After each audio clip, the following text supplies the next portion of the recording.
Following the publication of his tell-all memoir, Prince Harry sat down for an interview with Brian E. Gordon of the Daily Telegraph. He told her the first draft of Spare was 800 pages, double the final manuscript, which came in at just over 400 pages. The Duke of Sussex reportedly revealed information to ghostwriter Junior Mooring before context, but there was absolutely no way they would be included in the book.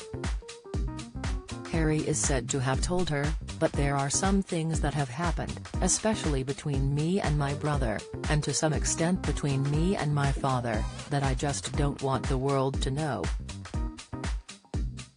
Because I don't think they would ever forgive me." It came after Harry revealed a slew of secrets pertaining to palace life and the royal family.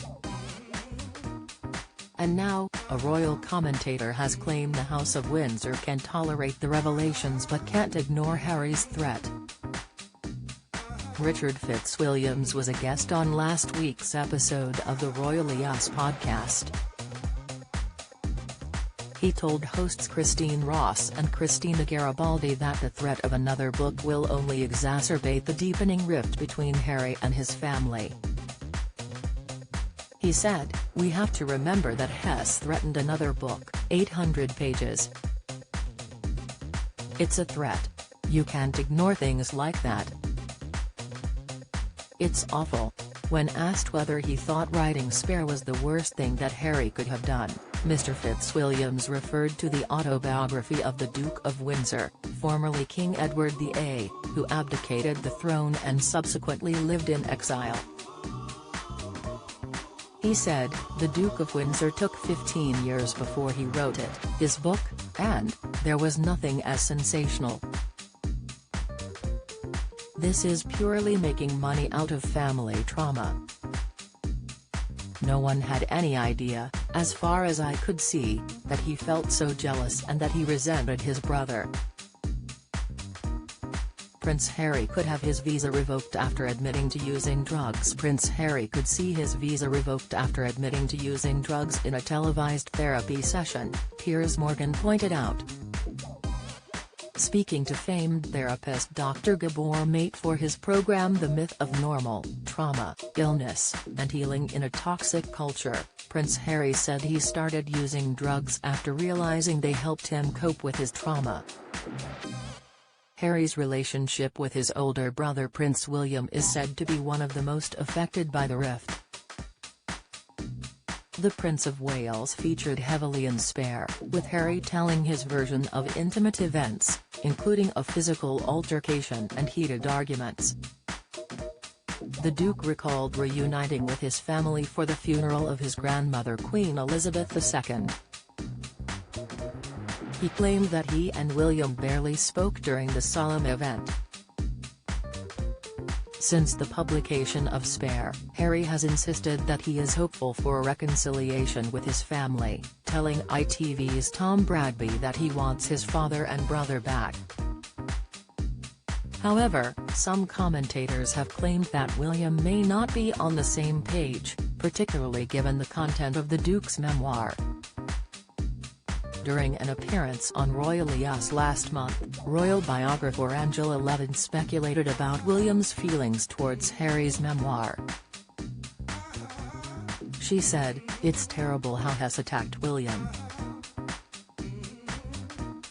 William has always looked after Harry, always protected him from a lot of wrongdoings when he was younger, and Hess always loved him. Harry even said to me once, 'Every year that passes William and I get closer together. Hess the only person I trust, we can say anything to each other. And if we have an argument, we get over it, we can move on.' They were very, very close.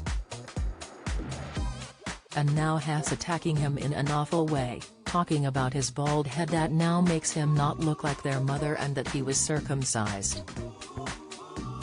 Ms. Levin continued, "I don't think you should invade somebody's privacy like that. That's not Harry telling his story, it is invading other people's stories that they don't want to be told. Brothers do fight. Unlike a father and a son, brothers can fall out in a big way because they don't want to take the nonsense. They don't want to take all that. And I think Harry's gone too far. Has been quite rude about Catherine, and he knows that would enrage William. Don't miss: King rules out reducing his property empire but wants to rehome Andrew. Insight: Prince Harry blasted by royal expert over Princess Lilibet's title. Analysis: Harry and Meghan accused of forcing palaces hand over titles. Latest: the comments came less than 3 months before the coronation of King Charles III, due to take place on May 6. It has been confirmed that Harry and his wife Meghan Markle have been invited, but the pair are yet to reveal whether they plan to attend. In recent days, hopes the Duke and Duchess of Sussex will accept the invitation have been raised after it emerged they have decided to give their children the titles of Prince and Princess. The couple announced on Wednesday that their 21-month-old daughter, named after the late Queen Elizabeth II, was christened last Friday, and an announcement referred to her as Princess Lilibet Diana.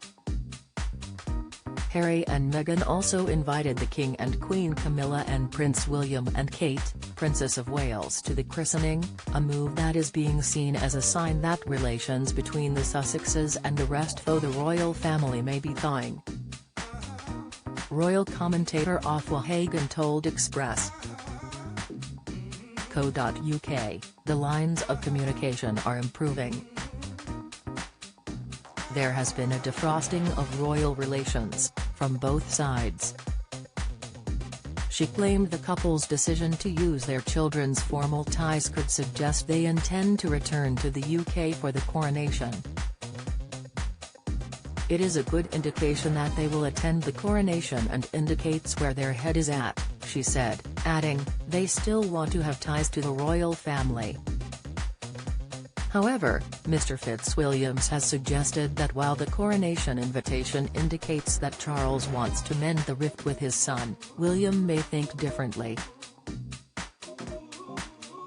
He said, Charles is a symbol of national unity, of course, as the monarch, and the invitation comes from him, but as far as William's concerned, it's a terribly deep rift and I didn't see it being mended.